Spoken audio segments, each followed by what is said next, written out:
नमस्कार साथियों, मैं आपके साथ शिवशंकर माहौल, आप देख रहे हैं झलकारी टाइम। साथियों, आज हम ऐसी वीरांगना के बारे में बताएंगे जिन्होंने सन 1857 की क्रांति में अपने प्राणों की भी आहुति दे दी और जिनका इतिहास के पन्नों से नाम भी नहीं है लिखा जाए। आज ऐसी वीरांगना झलकारी बाई के बारे में आपको बताएंगे। वीरांगना झलकारी बाई का जन्म 22 नवंबर सन 1830 को हुआ था। उनका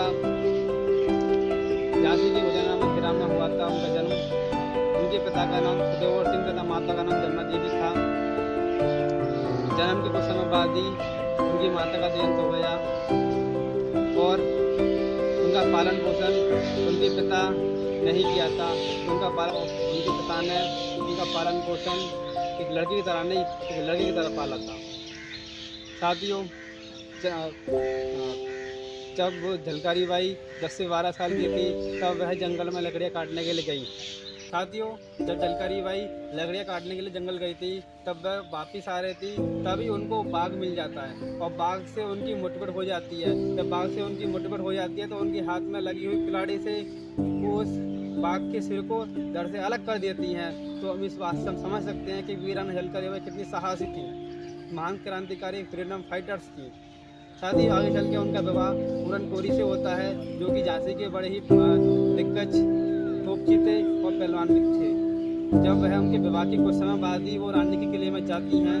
रानी किले में जब जाती हैं तो रानी लक्ष्मीबाई उनको देखते ही दंग रह जाती हैं, क्योंकि उनका हुलिया उनका फेस, उनका पूरा बॉडी रानी झलकारी बाई से रानी लक्ष्मीबाई से मैच थी।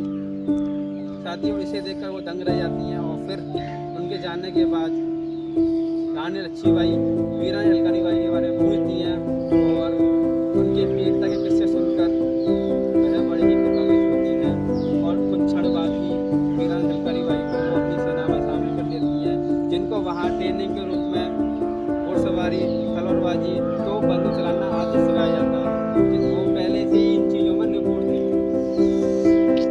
साथियों, कुछ समय बाद ही सेनापति नियुक्त कर दिया जाता है और वो आगे चलकर सन 1857 की क्रांति लड़ती हैं।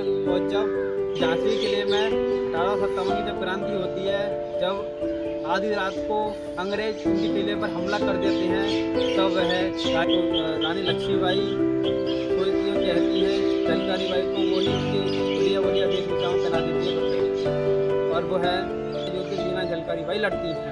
तब लड़ते लड़ते उनको पता पड़ता है कि रानी लक्ष्मीबाई नहीं बल्कि वीरांगना झलकारी बाई कोरियन है।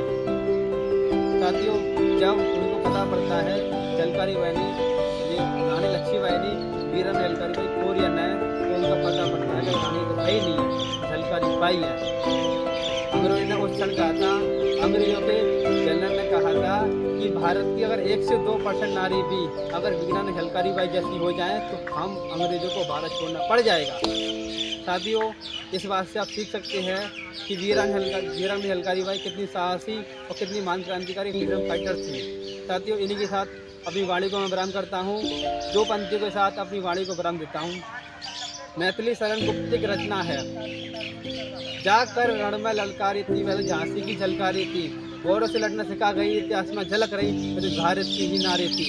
साथियों, हमारे साथ अंत तक जुड़े हुए रहने के लिए आपको बहुत बहुत धन्यवाद। साथियों, इस वीडियो को ज़्यादा से ज़्यादा शेयर कर सकें, क्योंकि वीरांगना झलकारी बाई को सही तरह से इतिहास को लोगों को पता पड़ सके और ऐसी वीरांगना, ऐसी बहुजन समाज में जन्मी ऐसी वीरांगना को हम कोटि कोटि नमन व प्रणाम करते हैं। अगर चैनल पर नए हैं तो सब्सक्राइब करें। इसी के साथ बहुत बहुत धन्यवाद। जय झलकारी।